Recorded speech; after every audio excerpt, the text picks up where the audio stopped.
Sam is nearly 10. He's got 2 worms and a catapult, and he's built an underground den.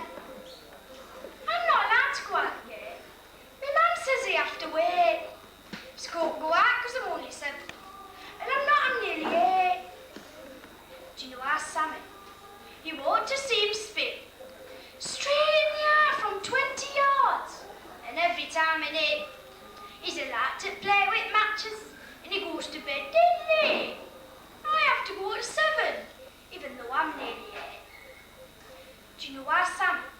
He brought me toy car, you know. Now the wheels broke off and the top's busted and the bleeding thing won't go.